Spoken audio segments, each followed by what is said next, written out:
ঘড়ির কাঁটায় এখন 12:30। কাজকর্ম রান্না বান্না সব কিছু কমপ্লিট করে আমি আর তোজো বেরিয়ে পড়েছি।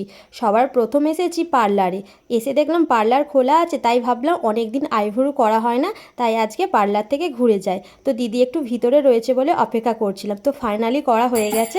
এরপর চলে এসেছি আমরা একটা হরিনাম বাড়িতে, এখানে নিমন্ত্রণ ছিল।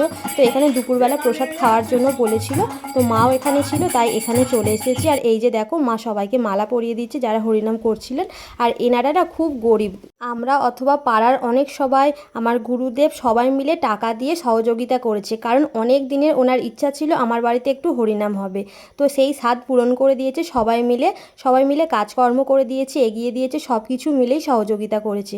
আর এটা হলো গঞ্জের ভোগ, সবাইকে দেয়া হবে। তো তারপরেই আমি বসে পড়েছি প্রসাদ খেতে। আর দেখো অনেক কিছু বানিয়েছে, আর খেয়ে তো খুবই তৃপ্তি হয়েছে। আজকের ভিডিওটা এতটাই ছিল। তো চলো আজ তবে আসি, পরের দিন আবার দেখা হবে।